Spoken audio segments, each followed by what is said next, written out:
To the MeidasTouch podcast, Ben, Brett, and Jordy fighting for democracy with you each and every pod and each and every day. Brett, I just got to start off this podcast by saying kudos to you editing, writing one of the most incredible videos, A Coup in Plain Sight, which we'll talk about in a second. Our guest today, Joe Jaworski, is someone who is fighting against the coup in plain sight, former mayor of Galveston in Texas, running for AG against one of the coup plotters. That's what I was going to say. Ken Paxton. You have a coup plotter as the attorney general of Texas, Ken Paxton, who I believe is under more criminal investigations, indictments than Joe Jaworski has been.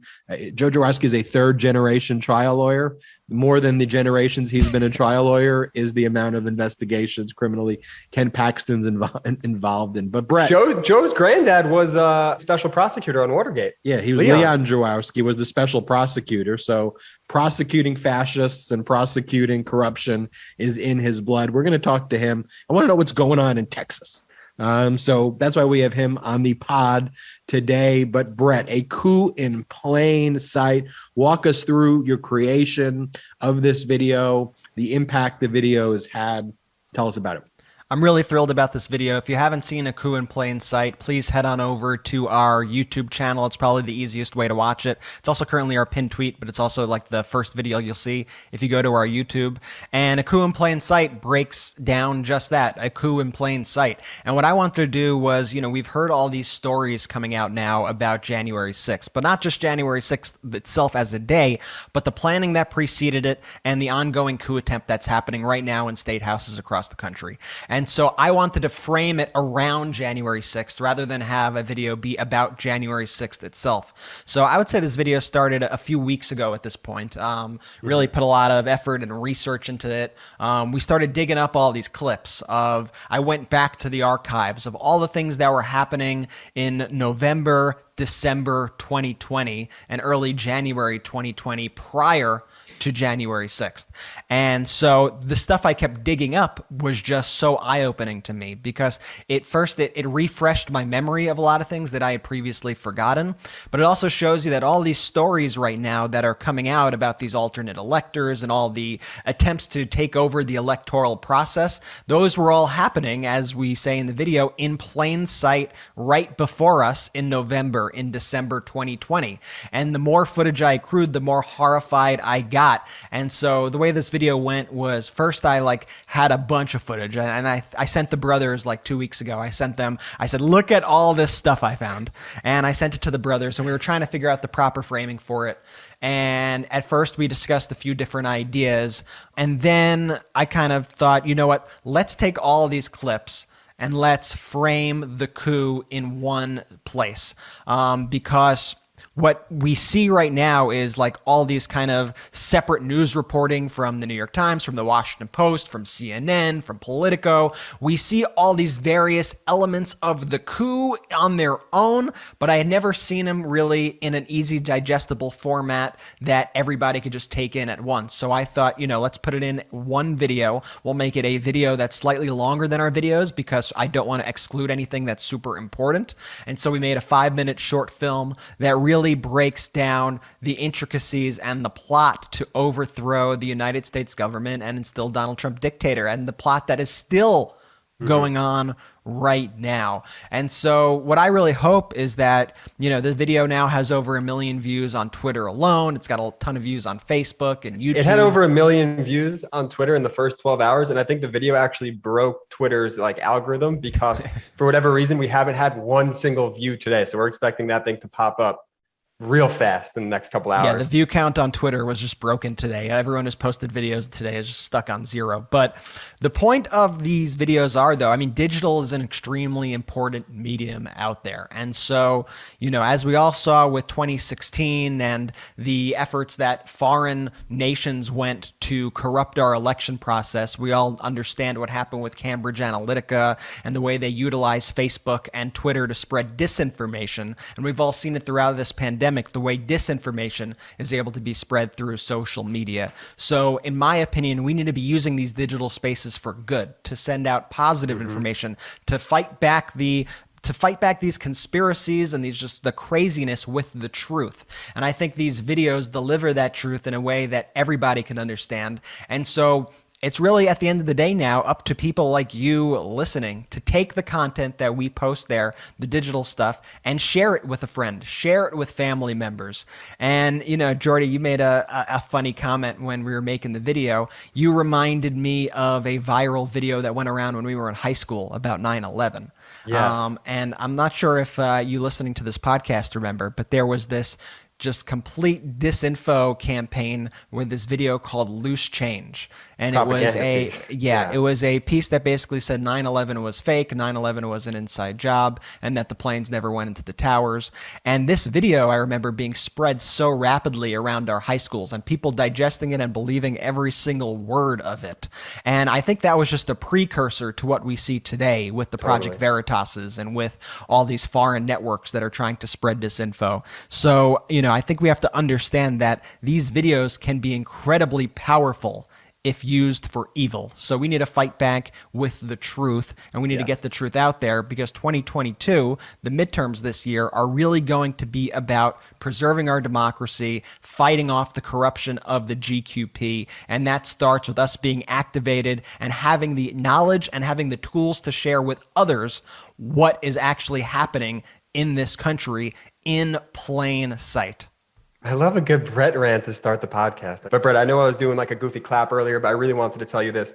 I put this right up there, a coup in plain sight, this video that you made, this short 5-minute film, right up there with Trump the Snake and sort of our more upper echelon videos that you've done in the past. And just seeing the work that you did behind the scenes to make this happen, the endless hours that you spent editing this, distilling it, so you present the truth and the facts and you lay them out in plain sight, man. Kudos, man. Thank you for doing that.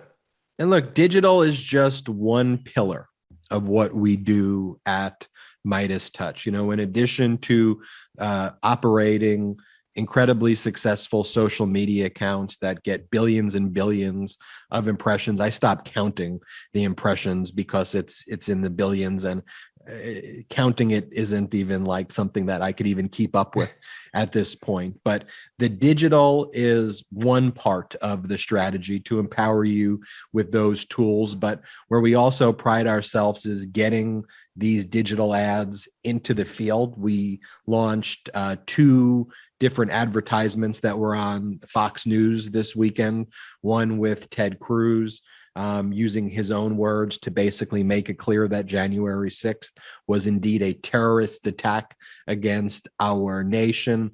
And the other video that we launched was using the GQP words of "Let's go Brandon." And so we used that chant of "Let's go Brandon" and then showed Biden's accomplishments. And as Biden tweeted about, America's really the only economy that's gone out of the pandemic stronger by mostly all economic indicators than it was before. And so there is a lot to be thankful for. So seeing the kind of cognitive dissonance of Fox News viewers seeing a "Let's go Brandon" chant, but then seeing the actual stats of what was accomplished was also, I think an important ad to get onto Fox News. So it's getting these ads into places where we can persuade and change minds. And then it's also activating you, the Midas Mighty, you, the listeners, to be active in politics. When we run text message campaigns to get people to vote, like in the general election, we got millions and millions of people to send text messages. Well, millions and millions of people receive text messages. We sent out about 5 million text messages in 72 hours, getting people to vote. We did the same thing in Georgia, and we'll continue to do that right now. So it's the totality of all of this activism. And then, of course, canvassing, knocking on doors, and really micro-targeting areas where we could impact persuadable voters.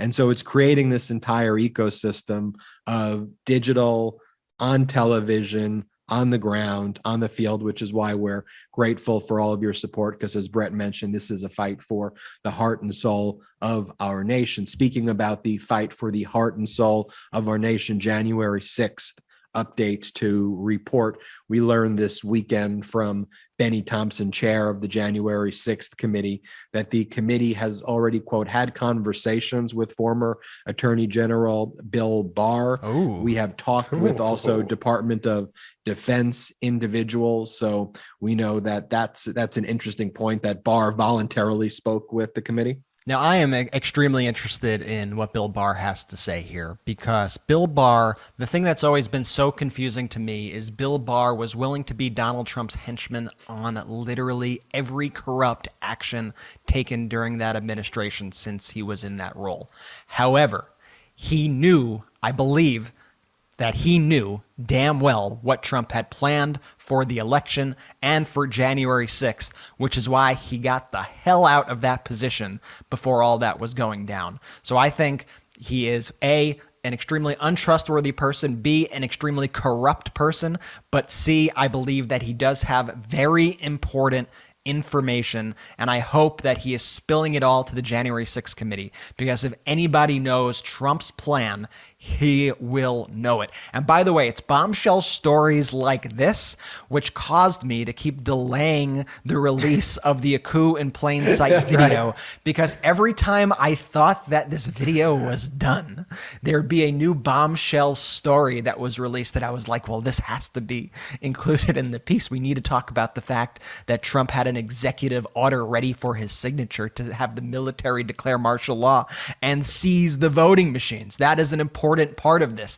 Every day there was a story like that, and I think this week is about to be just as crazy with everything that we are even just starting to learn as of Monday morning. Oh, absolutely, Brett. And that's kind of one of the dilemmas, right? When you make a video like that, is you want there to be more information out there because, of course, we want to hold them accountable, but you also want to sum up it very succinctly in the video. But I think there is unfortunately going to be a part 2 to the video based on some additional information that we are learning. And as Benny Thompson speaks about what the January 6th committee is doing to hold the insurrectionists accountable. On the other hand, you have Newt Gingrich, former Speaker of the House and current total douchebag. Is that what he's going by now? He just leans in, just such a phony, truly the height of what is wrong with politics is embodied in Newt Gingrich, just a total hypocrite, phony, fraud. I could go on and on and on with more descriptions. His name's fucking Newt, man. But his fucking play Newt. what Newt Gingrich said on one of the morning shows this weekend. You're going to have a Republican majority in the House and a Republican majority in the Senate. And all these people who've been so tough and so mean and so nasty are going to be delivered subpoenas for every document, every conversation, every tweet, every email, because I think it's clear that these are people who are literally just running over the law, pursuing innocent people, causing them to spend thousands and thousands of dollars in legal fees for no justification. And it's basically a lynch mob. And unfortunately, the Attorney General of the United States has joined that lynch mob and is totally misusing the FBI. And I think when you have a Republican Congress, this is all going to come crashing down, and the wolves are going to find out that they're now sheep, and they're the ones who are, in fact, going to, I think, face a real risk of jail for the kind of laws they're breaking. Just think about that, Brett, what he's saying, that the January 6th committee, a bipartisan committee, you have 2 Republicans on the committee. The chair, Liz Cheney, is we're leading the committee, really. Right. And what they're talking about is imprisoning the people who are trying to get to the bottom of one of the worst days, if not the worst day, one of the worst days in American history, where an insurrection took place against our country. That just shows you the importance of 2022 in this election. We're going to talk a little bit in the podcast about there's good news from some of the bigger, deeper fears on the gerrymandering front. There was Can I just talk about Newt for a second, though, before you do this? Because I just want people to take what Newt says seriously, because over the past few weeks, over the past few days, even over the past few hours, we keep seeing comments from people like Newt.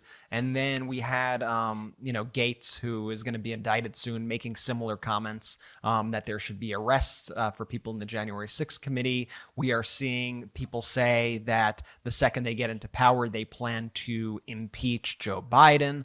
When you hear all of these things, I just want to be clear that this is not like fascism. This is not fascism adjacent. This is indeed fascism. This is what autocratic governments do. This is what banana republics do.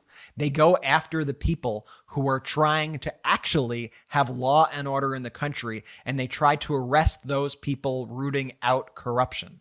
This is fascism, plain and simple. And I need everybody to just take it extremely seriously. And we need to be running against fascism in 2022 as a real threat that is coming.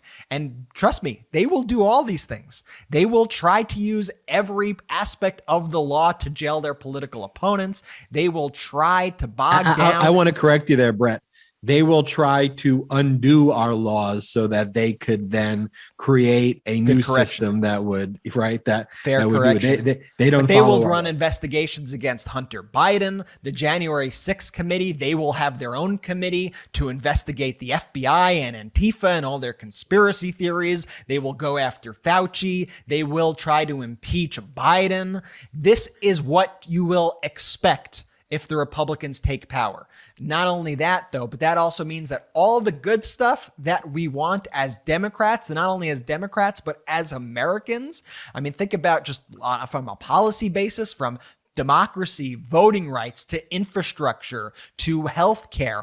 All these things are not even going to be looked at. It's all just going to be, how are we going to have vengeance against our political enemies? And how are we going to stick it to the liberals and stick it to the Democrats every single day by using their power? And once they have power, they are not going to be so kind to give that power away. So this is what's at stake this year. And I need everybody to get active and get involved. But like Ben said, there is good news, and I'll let you get into the good news, so it's not just doom and gloom here. There is good news coming out right now about redistricting. Ben, what's going on? Before getting into the good news, Brett, I want to talk about one of our sponsors, Blinkist. This podcast is brought to you by Blinkist. 2022 is all about empowerment, helping you grow personally and professionally by discovering content that inspires, motivates, and gives you new perspective. So let me tell you what Blinkist does. It breaks down really long books or books in general into kind of bite-sized, digestible forms that gives you the key elements. Usually it's about a 15-minute read. And then they also have audios that summarize long books and give you the key points. Now, I've done a lot of Blinkist books. Sometimes I just want to listen to Blinkist before reading the book. Sometimes I just want to get the key concepts of a book because there's only a certain amount of books that you can read. Let me just give you an example of some of the books that I have read on Blinkist. The 5 a.m. Club by Robin Sharma, all about waking up earlier, starting your day by working out, by reading something new, and starting that motivational day with that early boost. I read that on Blinkist. And I can tell you read that. You're looking good these days, B. It's the 5 a.m. Club, and I read it on Blinkist. There you go. Atomic Habits by James Clear, talking about the importance of habits and developing very, very good habits. The 5-second rule is also an incredible book that I read on Blinkist, how you motivate yourself in 5 seconds to basically get up, to stop having any negativity, count 5, 4, 3, 2, 1. It's by Mel Robbins, and just getting into the day and doing, getting out and doing what you want to do and stop procrastinating. That's what I love about Blinkist. And it really broke down those books in a great form. So right now, Blinkist has a special offer for just our audience. Go to Blinkist, BLINKIST.com/Midas, MEIDAS, and start your free 7-day trial. Get 25% off a Blinkist premium membership. That's Blinkist, spelled Blinkist, Blinkist.com/Midas. Get 25% off and a 7-day free trial, Blinkist.com/Midas. It is a great way to get the key concepts of all those books you wanted to read, in kind of a quick but yet comprehensive form. And so go to Blinkist.com/Midas. And so, Brett, the good news on the map drawing, on the gerrymandering, the Republicans absurd maps in Ohio where they tried to gerrymander the crap out of it, which would have just been a total disaster for Democrats. That was tossed out by that state Supreme Court. Shout out Mark Elias on that. Democracy Docket doing incredible work. Thank you so much. I think the Democrats are also hopeful that North Carolina's highest courts are going to follow suit with their voting districts there. And so there is an increased level of optimism that while the gerrymandering situation is still not going to be great, Republicans have overplayed their hands by basically drawing obviously racist and absurdly political maps that were designed to disenfranchise and that violate basic due process issues. And also, though, we've had great lawyers, Mark Elias, his team of other lawyers fighting these issues. These are Mark Elias. Stays in the pod. Ben hasn't. I'm sorry. I thought I said Elias, but you keep it in the pod. That's fine. I thought I said Elias. Don't do a rewind of it, but rewind. No, I'm just kidding. But Mark Elias can never get names right. None. And other lawyers, who have done a great job. And this is what the head of the National Democratic Redistricting Committee said of the GOP, someone named Kelly Ward Burton, quote, "We've stymied their intent to gerrymander their way to a House majority. This is big." And again, the same way Brett's video, A Coup in Plain Sight, puts all of the coup plots together. Mm-hmm. Don't just take the news that we give you as individual slices of a puzzle. Put that puzzle together. That's one of the things we want to do on this podcast, right, Brett and Jordy? So now the gerrymandering issue isn't all that bad. Let's not use that as an excuse to be defeatist. Now we need to go out there and we need to be showing people videos like A Coup in Plain Sight. We need to be telling people what the GQP is going to do. Not just turn our country into the banana republic they did under Trump, not just turn our country into a death trap and spread COVID everywhere like they did under Trump and like they want to do in GQP controlled states, but that this is what they're going to do. They're going to take away your Social Security. They're going to take away your health care. That's the first thing they're going to do. They don't give a shit about you. You think they care about your health care? They want to cough on your face with COVID. That's their goal. You think they care about you going to doctors? I mean, you have prominent GQP people saying that food is not a basic right. Like you eating is not a basic right. Like these people are going to take away all of those things that you rely on because that's what we rely on governments for. And by the way, the things that they are going to run on as their issues are their weakest points. And I want everybody to realize that as well. Like they are going to run on schools and they are going to frame it as a school choice issue.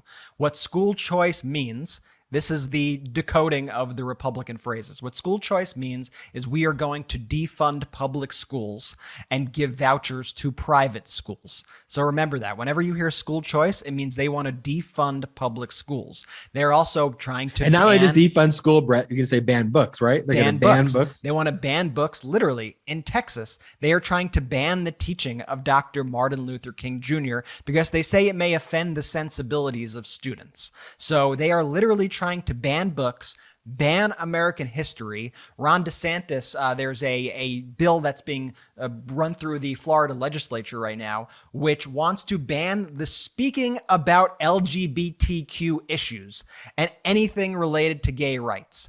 This is radical shit. This is radical Taliban. Stuff. This is Taliban shit. This is the American Taliban, and we need to treat them like that, and we need to tell everybody out there that this is what is happening. This is what's truly radical, and we want our kids to be learning all of American history, and we want kids to be able to be who they are and be able to speak about gay rights, civil rights, black rights, the rights of all Americans. These are not controversial subjects. This is literally American history that is being deprived from our kids by the American Taliban in states like Texas and in Florida, and we need to fight back. Roe v. Wade is another issue where Republicans are incredibly radical on. A new Fox poll puts them in the extreme minority of what viewers have to say about their support of Supreme Court action on Roe v. Wade. A Fox News poll, as I just said, 63% of respondents to this Fox News poll said that Roe v. Wade should be kept as is, which I'm going to shock you with this percentage, 31% of people, the 31 number, 31% want the Supreme Court to overturn Roe v. Wade. So remember, Democratic issues are incredibly popular and they're supported by most of the people. So what we cannot do is let that 31% of Americans who don't stand for what this country stands for have minority rule over the rest of us here. And we need to be showing our power. And that starts with us showing up at the polls and telling them we're not going to take your shit. This is America. America is inclusive. America is a place that cares about all people, that cares about women's rights, that cares about women's rights to get an abortion, cares about LGBTQ rights, cares about black rights, cares about civil rights, wants our kid to learn about Dr. Martin Luther King Jr. That's what America stands for, and we need to make that known in November, and that starts with you getting the word out now. The framing as the GQP of American Taliban is so perfect. Yeah, and they want to talk about, CRT and made up issues. How about school censorship? How about censoring our kids? There is not letting them nothing speak? conservative about any of the issues that we've just spoken about. Yeah, I think you frame them as an American Taliban. You frame the GQP and the GOP as a hate movement. That's what we need to start talking about them as. They're not a political party. They are a hate movement, and America cannot be overtaken by the GQP hate movement. And they are certainly not the silent majority. The silent majority, Brett, in that poll is the 63% of people who support a woman and childbearing person's right to choose. That's the silent majority. The GQP, this hate movement, is the loud, obnoxious, zombie-like, radicalized minority of people in the country who are out there literally banging their chest, out there screaming, cursing, spitting on you, throwing cups of hot coffee and Jamba Juice or Robex Jamba Juice at people. That's the radicalized, crazy shit that these people are, Jordy. No, did you see the one video? I know we don't have it on our outline today, but the one video of the woman who went to like a school board meeting and said that she was going to show up to school on Monday with her loaded gun if the school kept their mask policy in place. Yeah. I mean, these are lunatics. Play that clip, right? Play that clip of the woman, bro. No mask mandates. My children will not come to school on Monday with a mask on. All right? That's not happening. And I will bring every single gun loaded and ready to, I will call every... That's 3 minutes. You've gone past your time. It's a policy. Thank you. Mm-hmm. I'll see y'all on Monday. These are just deranged, demented people. They're evil. It's a hate movement. And I want to dig into that. I want to bring on our guest, Joe Jaworski. Joe Jaworski's grandfather was the special prosecutor in Watergate. Joe is running for attorney general against someone under more criminal indictments than I have fingers on both hands, I think, in Ken Paxton. But before I do that, I want to talk about Athletic Greens, one of our partners. This podcast is brought to you by Athletic Greens. I got mine right here. Yeah, we always have the Athletic Greens on the podcast. We're drinking the Athletic Greens during the podcast. And let me tell you what I love about Athletic Greens. Before Athletic Greens, I had tons of gummies and pills and all these random vitamins, and I tried to basically pick what I thought was best for myself. And I tried to do, a bunch of reading about things, but I was not getting the energy and vitamins that I needed. But AG1 and Athletic Greens has completely replaced that. All you do is you basically scoop up their green powder, you put it in your bottle, you add water, you shake it up, you drink it first thing in the morning, and you have all the energy you need. You're absorbing 75 high-quality vitamins, minerals, whole food source superfoods, probiotics, and adaptogens to help you start your day right. This special ingredient supports your gut health, your nervous system, your immune system, your energy, recovery, focus, and aging. It's lifestyle friendly, whether you eat keto, paleo, vegan, dairy-free, or gluten-free. This is for you. It costs you less than $3 a day. You're investing in your health, and it's cheaper than your cold brew habit. It tastes really good. It's recommended by professional athletes. Tons of people take some kind of multivitamins, but choose the one with high quality ingredients that your body will actually absorb. Athletic Greens does that work for you and how they developed AG1. And it was created when the founder experienced gut health issues like I had. He was on a supplement of about $100 a day, and AG1 replaced that, and it's climate neutral certified company. So right now it's time to reclaim your health, arm your immune system with convenient daily nutrition, especially as we head into a flu and cold season. It's just one scoop in a cup of water every day. That's it. No need for a million different pills and supplements to look out for your health.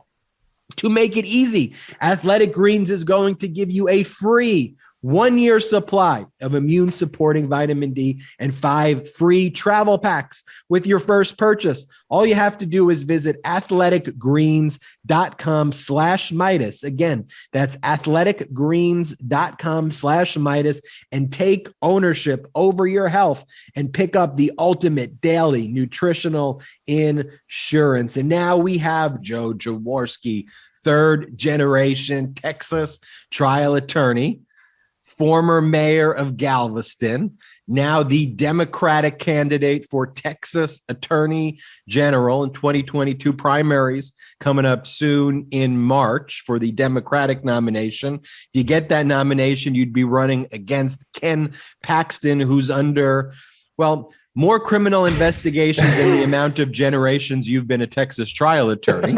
Welcome to the show, Joe. Thank you, Ben. Yes, that's right. His new name is Corrupt Ken Paxton. You have to appreciate the alliteration, but it's true. And so going to the Corrupt Ken Paxton, what I really liked, one of the things we do at MeidasTouch is we make lots of digital videos. We just released one the other night called A Coup in Plain Sight, which we've been talking about earlier in the podcast. But you're a digital marketing maven yourself. I got to play this ad and I want you to comment on it. It's called Juxtaposition, and it uses like Lego figures, which compare you to your would-be Republican opponent for AG. Can we play this clip, Brett? In Texas, politics can be confusing, so let's keep things simple. Let's say this is Texas Attorney General Republican Ken Paxton. What's going on? And this is Texas law enforcement, a group Ken Paxton is very familiar with. Hey, fellas. Because he's been indicted on 3 state felonies. 3. Whoa. And this is the FBI. Oh. They're investigating Ken Paxton for abusing his office to benefit a wealthy donor. Hey, look, it's my friend with money. And this is Democrat Joe Jaworski. He's running against Ken Paxton to be Texas's new Attorney General. He's never been indicted for anything or investigated by the FBI because, he's a good person. Also, Joe's grandfather was Leon Jaworski, the special prosecutor who investigated Nixon and forced him to resign. Pretty good.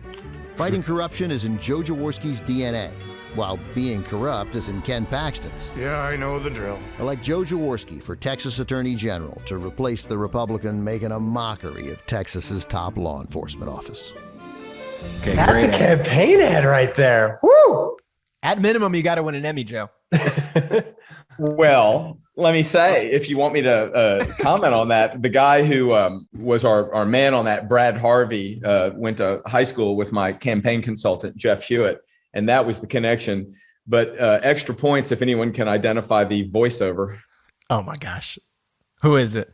It's a voice you've heard from Turner Classic Movies, Ben Mankiewicz. And, you know, that was going to be my guess. I was going to go Mankiewicz. Exactly. That was my first guess too. Ben Mankiewicz. I was going Mankiewicz. Classic Mankiewicz.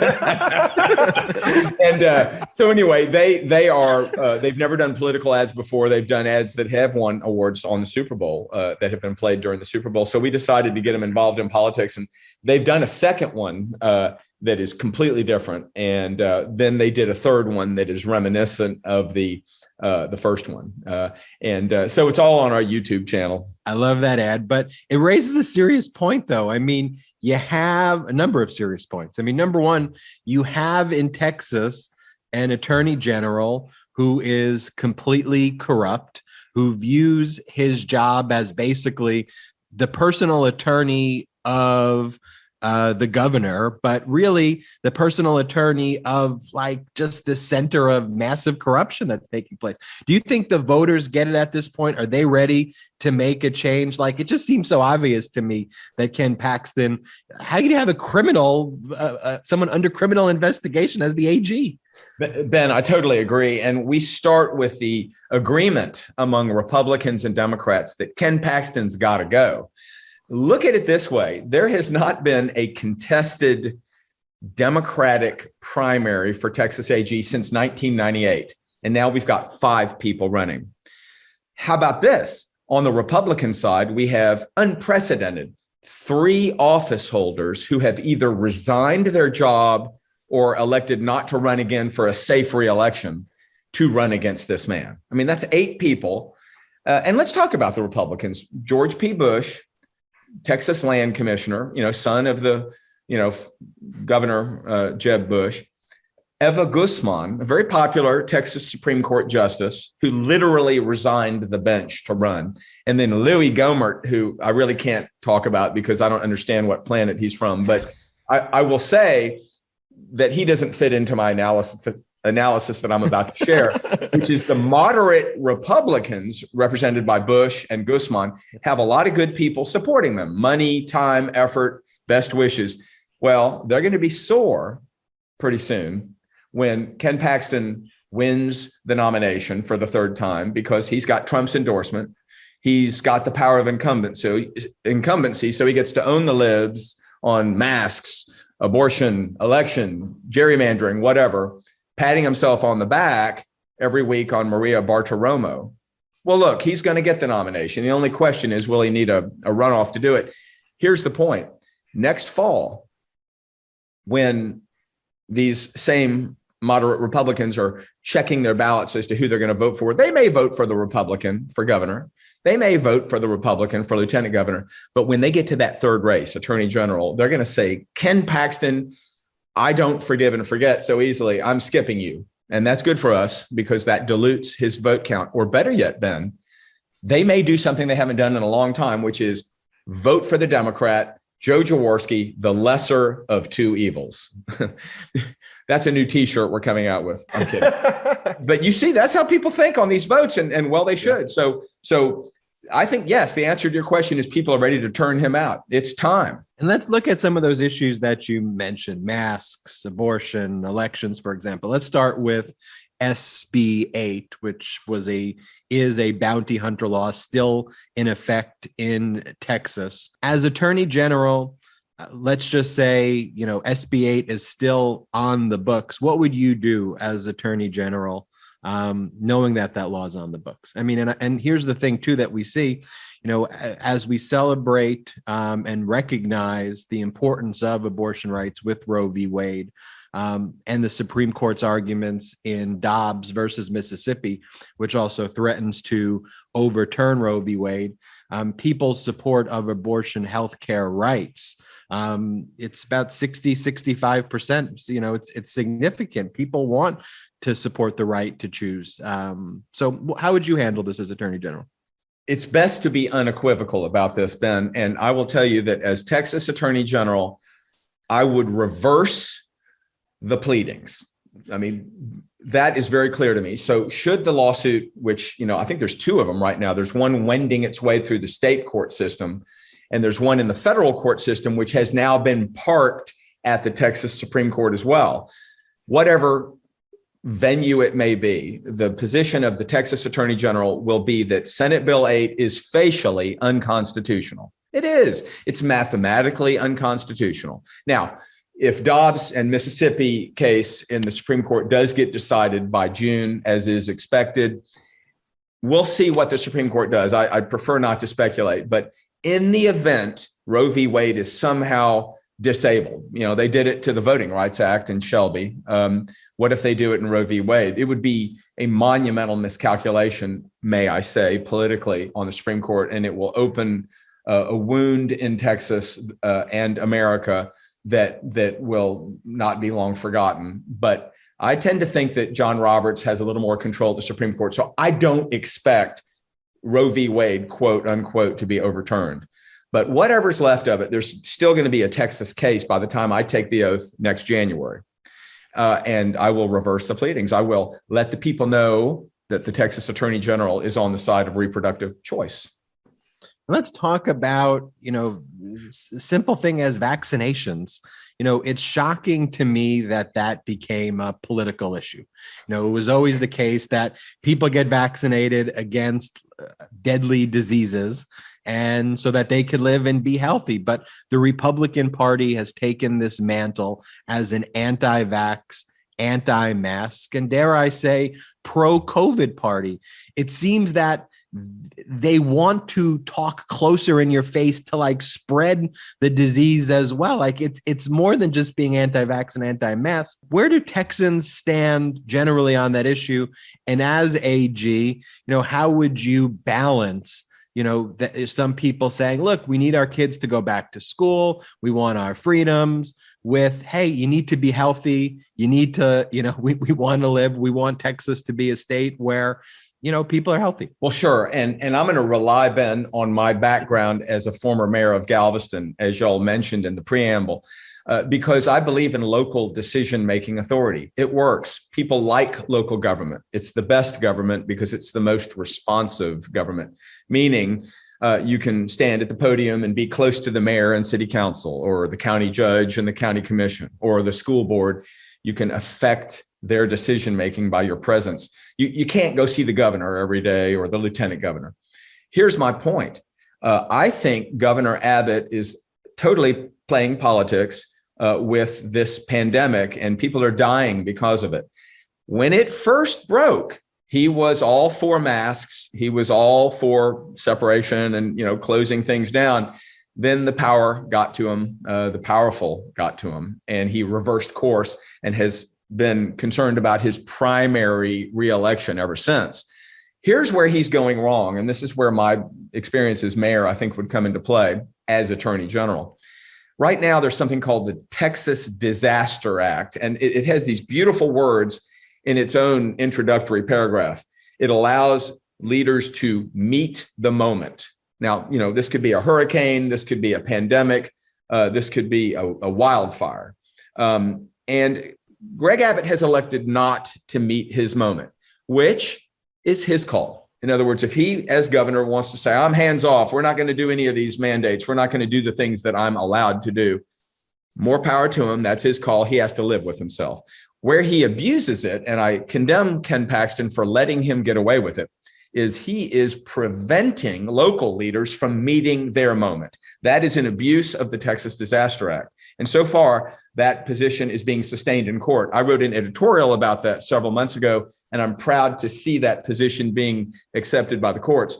So as Attorney General, in my opinion section, and that's one of the things we do, is we write Attorney General opinions, which stand as the law on questions that are unsettled. I would tell Greg Abbott, hands off county judges, mayors, superintendents, and school boards. If they want to do mandates, that's their call.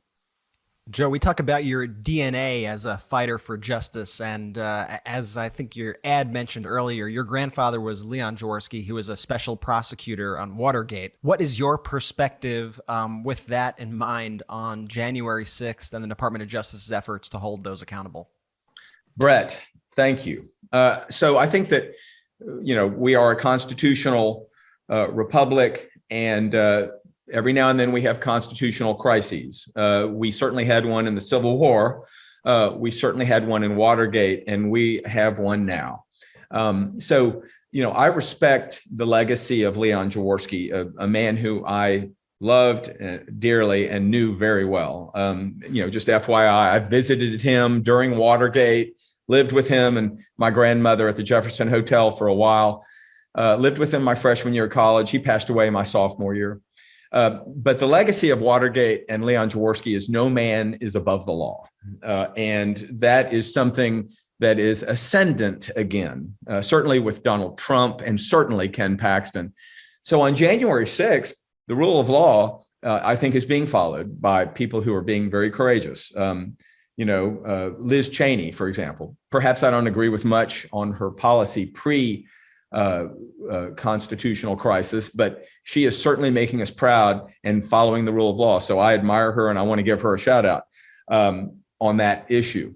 So Ken Paxton, he was there as well on January 6th. He's refusing to turn over his emails and texts, even though he is the guard of the Texas Public Information Act. And he knows damn well that his texts and emails that day are public information.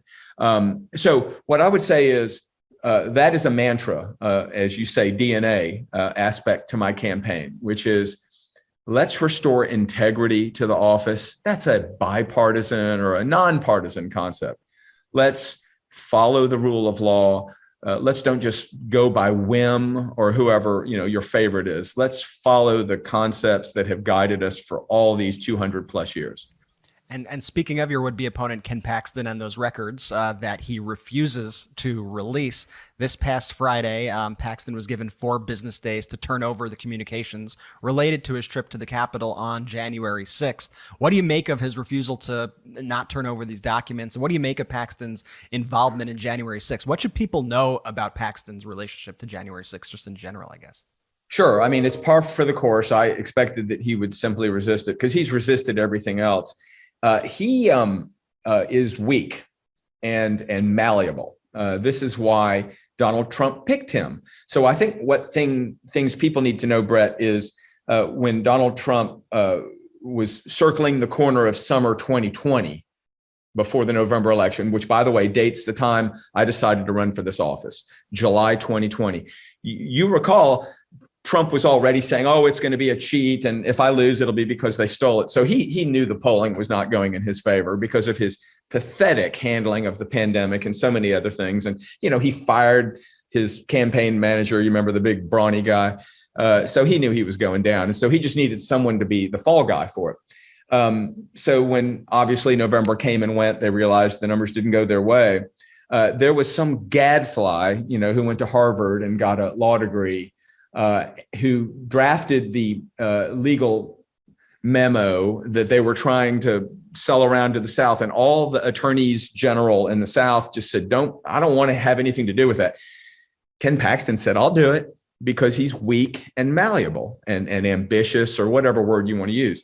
His own Solicitor General, Brett, Kyle Hawkins, was like, I'm not signing that. And he was gone within 30 days. So Ken Paxton proudly put his name on probably the masterpiece of frivolous pleadings, for the last decade or century. And of course, it was laughed out of court within 4 days. However, that didn't stop him during that 96-hour period from, doing one of those co-emails with Trump's campaign, all shoulders to the wheel. This man is saving democracy. He raised $170,000 in 48 hours in small dollar donations across the nation. So, there's a lot of people that want that. But I maintain, Brett, that the good people who follow the rule of law, who have done with the foolishness, outnumber them. One of the craziest things in just speaking about all this and the video we released, The Coup in Plain Sight, is that all of the corruption is happening in plain sight. They're broadcasting everything that they want to do on podcasts, on TV networks. And recently we had AG Paxton literally go on Steve Bannon's podcast. If that doesn't just speak to corruption in and of itself, the fact that he went on to Steve Bannon's podcast and he said the quiet part out loud. He said, "We're done in Texas if anybody can vote." By this November, if we don't get this changed, I think it's very likely we lose. We could lose 5 members of the Texas Supreme Court who are up. We could lose my position. We could lose governor. It's just a matter of whether it's this time, the next time, and the next time, we're done in Texas if anybody can vote. What do you make of his honesty, I guess you want to call it? And how do you plan to protect voting rights right now? It's a hot button issue. Everybody's very concerned about it. Sure. I mean, so believe them when they say who they are, is the mantra. And remind people, I mean, we have the technology, we have this podcast, we have, social media. We can run these things like the Lincoln Project has done so well over and over and turn voters out. On the question of elections, I agree with you. Ken Paxton is the problem. You know, he's so proud of his voter fraud unit, which, by the way, has burst into flames because the enabling statute that he has been relying on for so long to threaten people of color, better don't make a mistake when you vote because we may put you in jail. And he's done this several times, has been ruled unconstitutional by the all Republican High Court of Criminal Appeals in Texas. So he can't believe his poor luck that his, kinsmen and women have ruled against him. But there's no appeal from it, you see, because it's the highest court in Texas on the matter of criminal law. Here's what I'm going to do when I take the oath. I'm going to take the ashes of Ken Paxton's fake voter fraud unit, Brett, and I'm going to turn it, this is a pledge, I'm going to turn it into General Jaworski's voter access unit. Because you ought to be able to call the government if someone is abusing your voting rights. Here's an example. May I? Please. And this is transformative. Did you know that there is a law on the Texas books that is simply not followed, and it's election code 13.046D as in David. And it very simply states that every principal in the state of Texas, public, private, charter, religious, must offer to each senior attaining the age of 18 registration twice a year. Now, you can't make them register, but you know how kids are, they'll do it if you just offer it. Well, they don't do it in some schools. In fact, they don't do it in most schools. I will be the Attorney General who sends a letter every August, and I'll probably do one in January after I take the oath. Dear Principal, this is your Attorney General speaking, Joe Jaworski. Please do confirm receipt of this letter and let us know the 2 dates this school year that you're going to be offering registration to the 18-year-olders, and we'll be there to celebrate. Guys, can you imagine if Texas were to register every 18-year-old? Yeah. Oh, and it's the law. Yeah. And yes, I'll send a letter with the beautiful gold embossed AG letterhead. And I think there's like 1,700 principals. We'll buy 1,700 stamps, 1,700 envelopes, and 1,700 letters. I'll sign them myself, in fact. And can you imagine if we can stoke the same civic zeal at age 18 when it comes time to vote as they exhibit 2 years earlier when it's time to get the driver's license? Transformative. I want to ask you about something else that's pretty near and dear to my heart that I know you've been super vocal about, and that's the legalization of cannabis in Texas. And why do you think that's so important? And why do you also think that's become really, I guess you could say, a bipartisan policy issue now? I agree. Jordy, that's a fabulous segue. I would say that we are a state that should be a trendsetter rather than, always being at the bottom. And because we've got the numbers of people, we've got the space, and we've got the reputation. So why are we so far behind on this? I say it's time to not put our toe in the water. It's time to jump in, legalize cannabis. And there's several reasons. One, for revenue and jobs. I mean, we are never going to have an income tax in this state, and I don't even want to go there. But we are property tax weary. And so I think that cannabis, if we tax it at the moderate Colorado rate, we will generate, and this is a conservative number, 1.1 billion every legislature. We meet twice a year. That's a lot of money. And let me just put a footnote on there. Let's do gaming as well while we're at it. I mean, again, just bring the money. People do it all the time. They just travel out of state. 30,000 jobs. And Jordy, I'm not even talking about construction jobs. I mean, permanent industry jobs at the dispensaries, growing. A second is we have a lot of veterans here, lots of Air Force bases and military bases, and just people move here because we are a large populated state. PTSD, cancer patients, chronic pain, finally, if we legalize cannabis, we offer an alternative to pills, and we fight a winning war against opioid addiction. Yes. But here's the real reason. I think the Texas Attorney General should be high behind this and literally be the first witness in the 2023 legislature.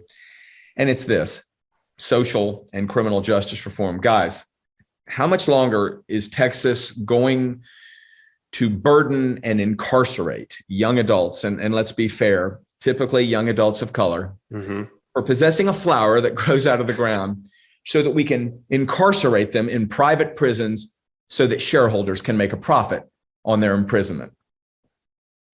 That sounds horrible to me. And here's the best part, and this will warm the hearts of those who think the Democrats have had their messaging upside down. If we remove this wasteful, petty prosecution from the books, we fund the police. Look, we save $300 million a year so police and prosecutors can fight real crime instead of wasting their time on this burdensome, law, which has failed. And so we can go after real crime, gun crime, cartel crime, domestic abuse, human trafficking, and incarcerate the sort of people that would storm the Capitol on January 6th. No, that's beautiful right there. And I think you hit the nail on the head with both the medical uses for it and just eliminating the unnecessary incarceration of Black and brown people really all across the US. It's just, it's insane over such a flower, as you say. Flower. And people always ask the follow-up, which is very true. And this, of course, means restorative justice. Those that are in prison just for possession should immediately be released on the passage of this law. And even better, those that have a record with that petty prosecution on it should, by operation of law, have it expunged. Absolutely. I love that so much. And now I'm going to pivot here. The brothers have no idea I'm asking this question. Frankly, I didn't know I was going to ask it until you brought this person up earlier in the interview, and that's George P. Bush.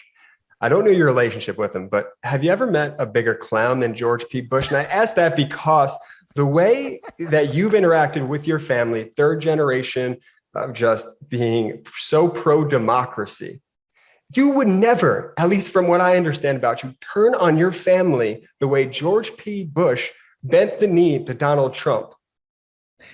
It is embarrassing. And I would recommend that he explore his options in the private sector. That will embolden him and make him his own man.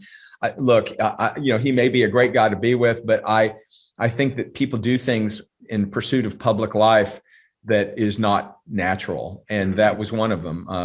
His family, by all measure, has done a notable job in public service in America, some better than worse. But I will tell you, one of the it's not really a laugh line, but it's a comment I make, is that, I remember when Ann Richards was governor and I graduated law school in 1991, I actually met her at the grocery store during her term as governor. Just a completely wonderful human being, gave me 10 minutes of her time, governor of Texas, in the produce section at Fresh Plus. And I thought that was a promise made to me. Jordy, this is a progressive state, a modern, state. You'll be a lawyer soon and it'll all be fine. And then it's just gone downhill ever since. And the laugh line I always say is, and here we are left in, 2022, wistfully thinking about how reasonable George W. Bush was on the matter of immigration. That's it. That's what we get. But I will say, H.W. Bush, George Bush, Jeb Bush. They're all people who've been elected and they were leaders and they had good days and bad days. But this deal where it's like he's throwing them all under the bus because Donald Trump is, the ringleader, sickens me. And I hate to say that. And I hope that and I'm sorry for him, but when he loses his primary and he's no longer general land office commissioner, because he's not going to be, since he didn't sign up to run again, he'll have a chance to explore and maybe he'll come back, Yeah. That really depends on the Republican Party coming back. George P. Bush is really symptomatic of the problem with the Republican Party. You have to bend the knee to Donald Trump. If you're not a radical extremist like Ken Paxton, it's very hard, if not impossible, to get elected in what the current Republican Party is. And I think we need to start calling it what it is, because Americans aren't on the side of radical extremism like these right wingers like Ken Paxton. I say this all the time. Like, a lot of my ideals, Joe, line up with progressive ideas, liberal ideas, but I think I'm a far more conservative person because I believe in conserving our democratic institutions than any of these Republicans. I don't think they deserve to be called conservative anymore. And I think we should stop ceding the ground as Democrats to say they're conservative. We should just call them radical extremists, terrorists, and just call it for what it is. And we're more conservative, even though we have progressive liberal views from time to time. What do you think about that? I could not agree more. And I'm so glad to hear you say that. Keep saying that. For example, we've just talked about local decision-making authority. That is a conservative principle. So let's separate our terms, as you're suggesting. Progressives can be conservative. Those are not mutually exclusive. So, I'm a former mayor. I had coffee with my constituents. I paid for the coffee because I had some money left over in my campaign account. And we talked about things. You can affect your local government. It's called federalism.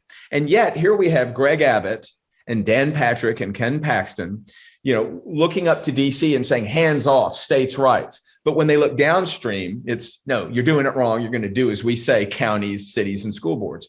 Totally inconsistent. It's not conservative in the slightest. And then there's the wasteful spending of money on addressing the immigration crisis because it's really their primary reelection crisis. Let's be fair. They're wasting money on this wall that doesn't exist. They're spending money sending these poor National Guardsmen and DPS troopers down there just to sort of sit and look tough on the border. And I agree with you. We will call them out for being wasteful, not conservative in the slightest, and simply outcome oriented. It's all about holding on to power, limiting your ability to vote. How is that conservative? How is it conservative to say that we will limit drop boxes for mail-in ballots? It's all straw men. It's all hobgoblins. And honestly, the wave of not blue versus red, but just the wave of reason is coming. And we have got to have good candidates who are willing to look them in the eye and say so. Well, Joe, you gave us the title of our episode there. The wave of reason is coming. I love that. Thank you so much for joining us on the podcast. Joe Jaworski, running for AG in Texas. We hope you come back on the MeidasTouch podcast. Be my honor to. Thank you, gentlemen. Great interview with Joe Jaworski. We'll be following his campaign. I really loved, one of the reasons I wanted him on the podcast is I saw that ad and I was like, I just got to meet the candidate who did that ad. It was such that to me is how you engage people. You have to break it down simple. You have to kind of capture their attention. And it is true. Be creative with it. I mean, think about how many ads people are inundated with on a daily basis. It's the same shit. So-and-so wants to take away this. So-and-so wants to do that. So you need to learn to deliver things in an interesting way that people aren't going to tune out. And I think that's the mistake that most ads make, that most politicians make, is they just run the same bland shit over and over and over. It all just becomes one big clusterfuck of a blur. You got to be innovative. I agree with you, Jordy, 100%. We got a lot more to talk about on the podcast. We got to talk about one of my childhood heroes. It was so disappointing to see that John Stockton became a zombie. So that's what I basically call him. What was he even saying? We'll talk more about the John Stockton situation. I want to talk, though, about, and related to that, studies coming out showing how masks, get this, work, and they work in schools, and that we shouldn't make schools petri dishes for children to become vectors of a disease and spread it to their parents and grandparents and kill people. That should not be a shocking concept. We'll talk about another zombie leader, Don Jr.'s video, and a lot more to talk about on the MeidasTouch podcast. We'll probably talk about Trump's SPAC and this ridiculous interview with Devin. You never know where the MeidasTouch podcast is going to go. We could go anywhere, Go anywhere, Brett. But first, tell us about one of our great sponsors. I got to tell you guys about Magic Spoon, who's one of my favorite sponsors. It's the new year. A Magic Spoon is perfect for meeting your goals, whether it's eating healthier or saving more time in your morning routine. Magic Spoon works great for me in both those things because making these videos, doing these podcasts, figuring out all of our future canvassing efforts, all of our election targets, all of this stuff. It takes a lot of time. So I really need to find meals that help me get through the day and remain healthy at the same time with quick meals. Growing up, cereal was always one of my favorite parts of being a kid, but I had to give it up. Love cereal growing up. All the cereals, like all the time. But then you had to realize, like, oh, this stuff really isn't good for you. Like, you can't be having it all of the time. But, you know, especially now, like, we're all trying to eat better and healthy breakfast, though. You realize at a certain point, it doesn't have to be boring, because Magic Spoon has all those amazing flavors that we loved as a kid, but without all the bad stuff. And it's also like the other day, I was like super hungry and it was like 10 o'clock at night. I'm like, what am I going to do? Like have like a chocolate bar? Like, and my wife said, we have some Magic Spoon. And they had the fruity kind of the Magic Spoon. And it was like the best thing to have before bed. It was satisfying. And I knew that I was being healthy while I was eating it. Let me just tell you the nutritional facts, because the numbers don't lie. 0 grams of sugar, 13 to 14 grams of protein, and only 4 net grams of carbs in each serving, only 140 calories a serving, and it's keto friendly, it's gluten free, it's grain free, it's soy free, and it's low carb. And you could build your own box. So they have all these available flavors. You could build your own custom bundle with cocoa, fruity, frosted, peanut butter, blueberry, cinnamon, cookies and cream, and maple waffle. Maple waffle has become my new favorite. I finally got a hold of the Magic Spoon maple waffle cereal, and I cannot recommend it enough. Go to magicspoon.com/Midas to grab a custom bundle of cereal and start your new year off right. And be sure to use our promo code Midas at checkout to save $5 off your order. Magic Spoon is so confident in their product, it's backed with a 100% happiness guarantee. So if you don't like it for any reason whatsoever, they'll refund your money, no questions asked. Remember to get your next delicious bowl of guilt-free cereal at magicspoon.com/Midas. That's MEIDAS, and use that code Midas to save $5 off. Thank you so much to Magic Spoon for sponsoring this episode and for helping me go to bed satisfied and healthy. And so we got to talk about John Stockton. For those who don't know, he was on the Utah Jazz. He was a point guard. I love John Stockton growing up. He was on the Dream Team. It would be Stockton and Malone, right? That would be him and. See, I know sports, Jordy. You know 90s. You know 90s sports. Hold up, Ben. Stop for 1 second. Brett, who played last night? What was the football game that happened last night? Jordy, I know that the Rams. No. You know sports. What was the football game that happened last night? Arguably one of the greatest football games that actually ever played. The Rams-Bucks game? I watched I saw the games last night. No. For those listening on Tuesday with the podcast drop, it's Monday right now when we're recording. The Bills-Chiefs game? Which I give Brett credit, Jordy. We don't watch the NFL until Kaepernick is playing again in the NFL. Facts. That is the answer. Okay, on that the was that was the correct answer. But the answer was you didn't give that answer. Rams, Bucks, Bills, Chiefs. Those were the games that were last night. But I actually did watch those games last night. But I do know my 90s sports much better than I do any sports. Let me break down the John Stockton situation. Whenever one of my childhood heroes, becomes like a GQP, or it turns out they were a GQP, I'm like, the zombies got him. Like, not another zombie. It's like a zombie apocalypse movie. And so John Stockton became a zombie. John Stockton went to Gonzaga University in college. And so he would go to the McCarthy Athletic Center. It's where the Gonzaga team plays their basketball games. He's a season ticket holder. And it turns out that Stockton is an anti-masker.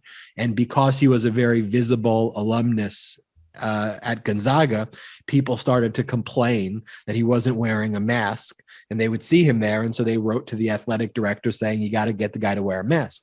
The athletic director reaches out to Stockton, tells Stockton, look, you got to wear a mask. You come to the game. Stockton goes, absolutely not. I'm not going to be wearing any mask. So the athletic director, mind you, Stockton's number 12 jersey hangs from the banner in the south-facing rafters at the McCarthy Athletic Center. Did you know I knew this much about John Stockton? Or maybe it's just a well-researched Your Stockton knowledge is through the roof. And so the athletic director told Stockton, you're banned. Your season tickets are suspended, despite that you're in the Gonzaga Hall of Fame, because we take this seriously. Good on them. And we care about an educational institution, about having others wear masks. And then Stockton gave this interview to one of the local papers, the Spokesman Review. And this is what he said. And he disclaimer, major misinformation alert about to happen. And I won't give the quotes. Because I won't even say what his disinfo said. But basically what he claimed is that hundreds of athletes passed away from the vaccine and dropped dead from the vaccine. You would think if even one of this happened, it would be a top story on every huge story, biggest story on the planet, right? and professional athletes, hundreds of professional athletes in the prime of their career dropped dead because they were vaccinated right on the field, is what Stockton said. What world are these people living in? Their brains are poisoned by the Newsmax, OAN. It really is. And Ben, it's also the internet, and it kind of brings the episode full circle to the beginning. But there are websites that write fake article. I mean, the term fake news, it's used right now as kind of a joke because Trump co-opted it.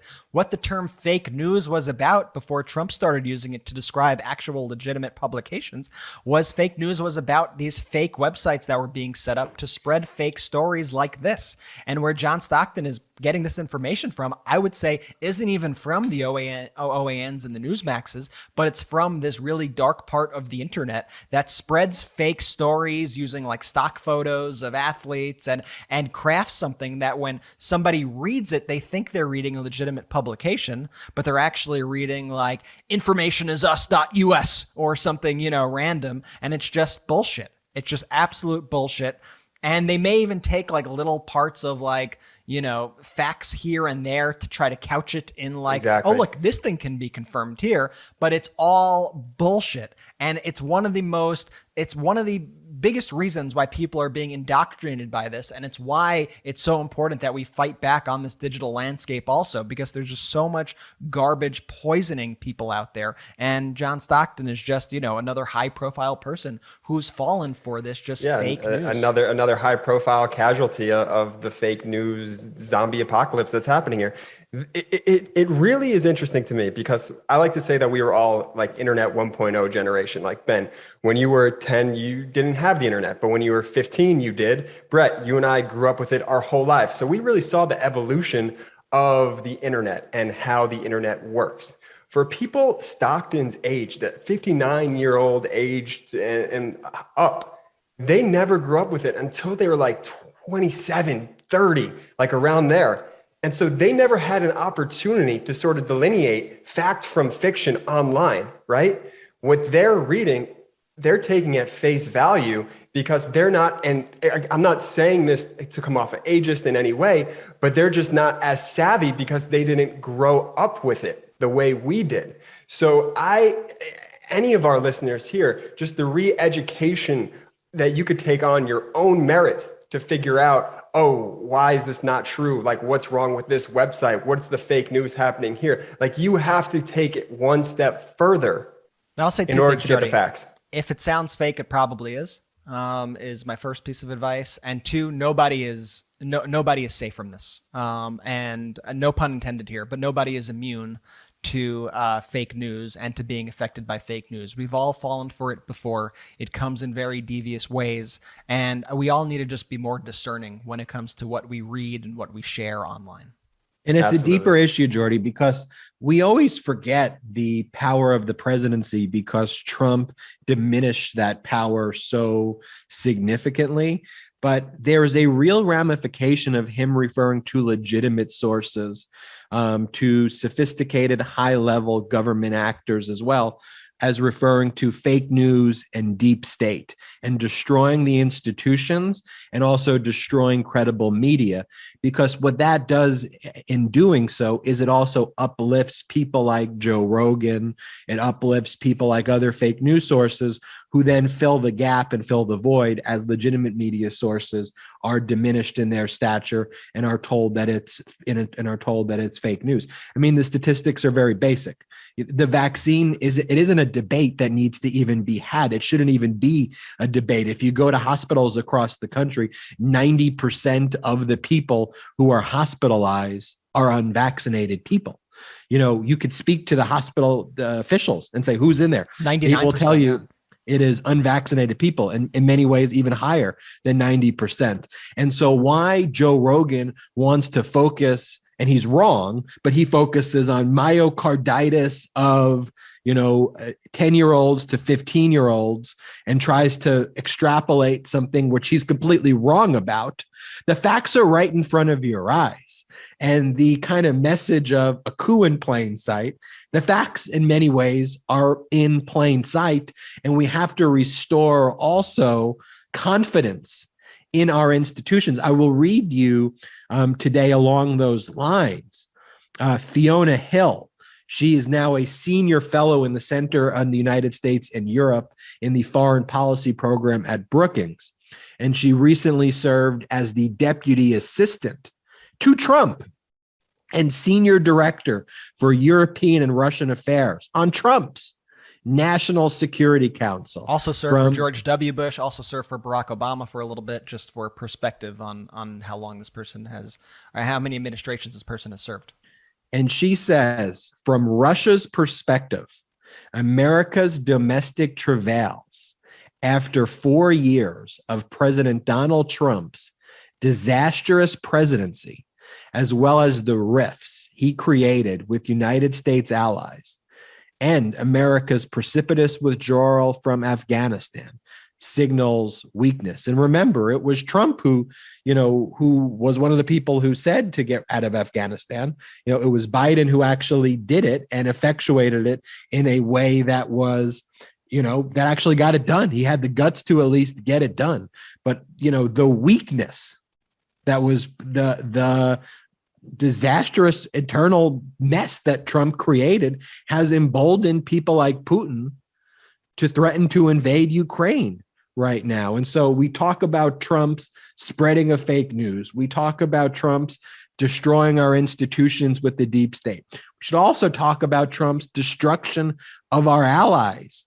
Every aspect of the country, this psychopath has torn apart. This sick, narcissistic, disastrous human being, the biggest plague in our country. Look what he's done at all layers and all levels right now and what he's created. And not just Trump, but the entire Republican Party, and brings it back to what we were talking about earlier with Newt Gingrich. One of the reasons why Newt Gingrich and why you have people like Matt Gaetz going out and threatening to jail political opponents, it's also to make a mockery of those institutions as well. Like, that's another aspect of it. It's just chipping away at our trust in government. It's chipping away at our trust in the press, chipping away at our trust in the Department of Justice, in our foreign relations. It's why you have Tucker going on TV to voice his support of the Kremlin over the United States, over Ukraine, over all of our allies. That's what it's all about. They want to delegitimize really what is happening currently, our alliances, all of our institutions, and they want to just destroy it all. And this is a stated purpose that comes directly from people like Steve Bannon. They want to burn it all down, and they want to create a new world order. And in that new world order that they see, it's one in which the United States is more like Hungary, is more like Russia than is like all of our democratic, small d democratic allies in the world. That's what they envision for the future. Definitely have more to discuss. I definitely want to talk about that Don Jr. video and whatever's going on there, which was not a masterwork. Let's just say that. But let's talk about masterworks for a second. Nice transition. Thank you. This podcast is brought to you by Masterworks. Let's take a break from the news for just 1 second, because here's some tech news you may have missed out, and it has to do with this. Fine art. Picasso painting recently sold for over $100 million at an auction last year, marking a 1,400% increase from its original price. That is 1,400% increase, which is shocking. But when you learn that blue chip price appreciation has outpaced the S&P for over 2 decades, and that the Wall Street Journal deemed that the art market was one of the hottest on earth, you can see why it doesn't take a computer scientist to see that blue chip artwork might be one of the smartest investments you can make in 2022. And thanks to Masterworks, now you can invest in blue chip artwork without having a Bezos-sized bank account. They're a fintech unicorn democratizing the art market, enabling you to add fine art to your portfolio without having to be a millionaire. And I'm talking about paintings from Banksy, Basquiat, Picasso. Don't get nipped in the bud by Bitcoin when you could be investing in works by iconic artists like these. Our listeners can receive priority access to their newest offerings. Get started by going to masterworks.art/Midas. That's not .com. Go to masterworks.art/Midas. Again, masterworks.art/Midas. See important disclaimers at masterworks.io/disclaimer. I want to talk now about this Don Jr. video. Can we just play whatever you want to call this? I mean, look, I guess we should rewind just for a quick second. Don Jr. is clearly under a mounting level of stress right now. Rewind again. Everything that the Republicans do is projection. Every single thing that they do is projection. So all of that Hunter Biden stuff is really a projection about Don Jr. and what Don Jr. is dealing with and what Don Jr. is going through. We also learned from the breaking exclusive we had of Michael Cohen, although some news outlets try to report it after, like they got it. Like Cohen said it on the MeidasTouch podcast first. I noticed this. Yeah, what was that? That Don Jr. was going to be the first one that Trump said he would throw under the bus. He told that to Michael Cohen in any criminal investigation, that Don Jr. was going to take the fall for the whole family. That was breaking news from Midas. I saw some other news outlets report it as fresh news, not giving Midas credit, but whatever. The news is out there. That's what I care about. Not the first time that it's happened, by the way. We've had other guests who've come on here, and then we've seen them on, I'm not going to call out the other network, CNN, who would have the same guest on like 2 days after they were on the MeidasTouch podcast, and they would say, you recently made some statements on a show about whatever. Could you repeat those statements here? And then they cover it as their own story. Anyway, again, I don't think about stuff the most like this, important the most important thing is that the news gets out there. So Don Jr. does these videos, and he like brands them Don Jr. on the video. Like he gives them like the label, the way like Midas, we label like our videos. He like has Don Jr. And so when you watch this video, here's what I want you to think about. He recorded this video in the state of mind that you're going to see him in. And then after recording it, he or his team, I assume there's a team also, because I don't think Don Jr. He's not putting the logo on himself. So the team thought it was a great idea. Let's release this video. Brett, play the video. Because, can't put Joe Biden in the same room as someone. He might let one rip. Guys, Joe Biden is what stands between us and a nuclear-capable China. Joe Biden is the guy they're going to call at 3 a.m. if there's a serious crisis with Russia. Guys, Joe Biden. It sounds like someone who's doing a bad impression of Don Jr. Guys, Joe Biden. It also sounds like he's trying to do an impression of his dad. Yeah, he's trying to kind of do an impression. I mean, it's honestly, it's sad. It's sad. It is sad. I mean, I know people who have gone through, addiction. I've seen the signs. I've seen the stories. If there was somebody in, Don Jr.'s family who cared for him, I hope that when they see these videos, they would take action, because I genuinely am sympathetic to seeing that. Not to ruin Kendall Roy for all you Succession viewers out there, but they're the same fucking person. And it's so disgusting. They're very similar, except Kendall Roy is, I would say, more empathetic. I have more empathy for Kendall Roy. Yes, than I do agreed. So Don Jr., though, an icon, that is someone who this GQP zombie cult looks at and goes, that's their guy. I like that. I like that guy. That's my guy. The other guy who they look at and go, you know what? Raises a really solid point there. Tucker Carlson. Play the Tucker Carlson quote about the M&Ms. The other big change is that the brown M&M has, quote, transitioned from high stilettos to lower block heels. Also less sexy. That's progress. M&Ms will not be satisfied until every last cartoon character is deeply unappealing and totally androgynous. Until the moment you wouldn't want to have a drink with any one of them.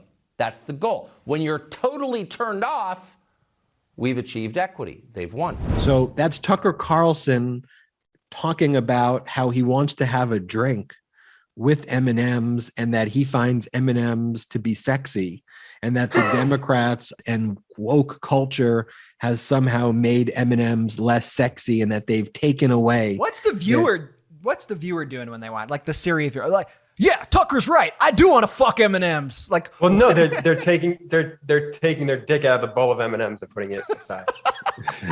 That's a real graphic description. That might have to get cut. I mean, I guess we have to keep that. We'll have to keep that in the pod. But there you have it. You have Don Jr.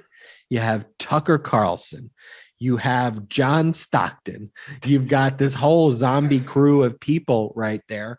And then we have you, the listener, the viewer of the MeidasTouch podcast. You watch these podcasts on the Midas Media Network, but we have you, and you are the key to saving our democracy. You rightfully look at that Tucker Carlson video and say, what the fuck is that? You rightfully look at the Don Jr. video and you go, OMG, what in the world is that? But now we need you to take that energy and we need you to mobilize. We need you now to fight for our democracy. You have the facts. You know that we could win in 2022. You also know the consequences of us not winning in 2022. Real, legitimate, authentic politicians who care about our democracy. The GQP wants to prosecute criminally for investigating the causes of an insurrection against our government. Are you going to let that happen? As we say in the video, Midas created a coup in plain sight. Where do you stand in this critical moment? And you know where you stand. You stand on the right side of history. But just standing on the right side of history isn't enough. We need you not just to stand, but we need you to act. We need you to take action right now. And as we close out the MeidasTouch podcast, I do want to talk about another podcast that I absolutely love. That's not on the Midas Media Network, but is a partner with the Midas Media Network. And I don't throw out endorsements lightly for other podcasts. You know that if you listen to the MeidasTouch podcast. It's called The Lost Debate. It's hosted by Ravi Gupta, who was a guest on the MeidasTouch podcast. He's a former staffer. Wowed the heck out of us, man. Former staffer for Obama and school principal who founded Arena, an organization that's trained thousands of progressive staffers and helped elect hundreds of candidates. They also have Corey Bradford, a progressive political organizer from the Deep South turned TikTok star, who once hosted a Fox News radio show. Wow. And they have Ricky Schlott, a Gen Z New York Post columnist and libertarian fighting to protect free speech. They cover the latest news, ideas, and trends that mainstream media overlooks.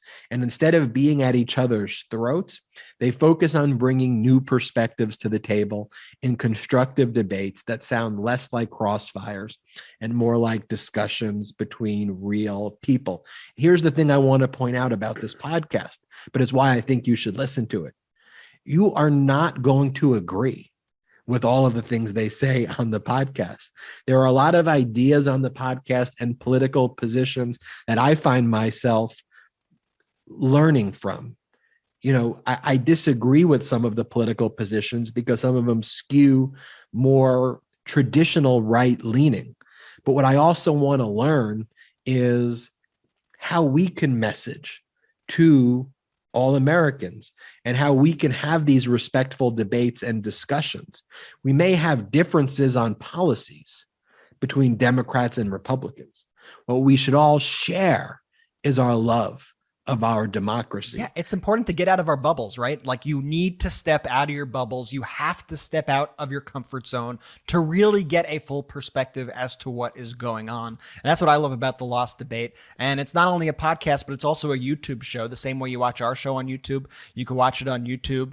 And if you want to actually escape your media bubble and engage in good faith with ideas from across the political spectrum, I highly recommend check out The Lost Debate. Just really, really good. And I think it will inform you in a way that is much needed going into these midterm elections. Like, you'll be armed with all the talking points. You'll be armed with it from just an intellectual debating point of view from the people who know this stuff best. The Lost Debate. Check it out, anywhere you get podcasts. Check it out on YouTube. Going back where we started this podcast, Brett's video, A Coup in Plain Sight. Watch it, learn from it, share it, send it to your friends, post it on your Facebook, post it on your Instagram, email it to your friends, DM it to your friends. It is a learning tool for you to utilize. Special thanks to we got to talk about the Midas Mighty meetup this weekend. Oh yeah. Okay, we can't end the show without doing a huge shout out. So Ben and myself this weekend had the privilege of meeting up with some of the Midas Mighty out here in Los Angeles. This wasn't like cool. Don't be upset if you're in Los Angeles and didn't get to see us this time. It wasn't like an official Midas meetup. We didn't like announce it to the public really beforehand, but we got to meet some incredible members of the Midas Mighty, grab dinner with them. I want to give a huge shout out to Aaron, Zoe, Jerry, Jules, and Mel, who we had the privilege of meeting. And when you meet people in person, it's just like, just the coolest people. We're talking about all these crazy people on the other side, the most normal people, like funny, personable, passionate, really care about this stuff. We had just so many fun conversations, so much to talk about. And it was like I knew them when I met them because of all of our interactions with them on social media. So like this movement, man, it's awesome when you actually see it on the ground and you meet people face to face. I promised I'd give a shout out to some of the Midas Mini, their kids when I was with them. So shout out to Victoria, shout out to Logan, shout out to Abby. And I just want to thank all your support. And if you want to do a Midas meetup on your own, you don't have to inform us or anything. You could just say, hey, I know a crew of people who are like-minded in their, passion for democracy and want to see this country move better. Consider getting lunch if you live in Chicago, consider getting lunch in Chicago. If you live in Texas, consider getting coffee in Texas. Consider talking and figuring out ways that you could help mobilize voters, that you could help register voters. This is all a decentralized movement that you can really have power of, and you could use this network of pro-democracy voices that you see online to make great relationships that actually shift the political winds in our favor, and you'll meet really cool people along the way like we did. So I just wanted to say it was a really special moment, really awesome. We posted some pictures online and we've been showing them to all the viewers on here. Just so amazing. I'm so grateful for everybody's support. Special thanks to our sponsors, Blinkist, use that code Midas, Masterworks.art, use that code Midas, Magic Spoon, use that code Midas, Athletic Greens, use that code Midas. It's usually /Midas at the end of the URLs. Usually /Midas at the end of the URLs, or as I like to call them, URLs. And check out the Lost Debate. Thank you to all of you, the Midas Mighty. You make this movement possible. We owe it all to you. Brett, Jordy, always great to get to see you every day, get to work with you. And we'll see you next time on the MeidasTouch podcast. Subscribe to the MeidasTouch YouTube channel. Shout out to the Midas Mighty.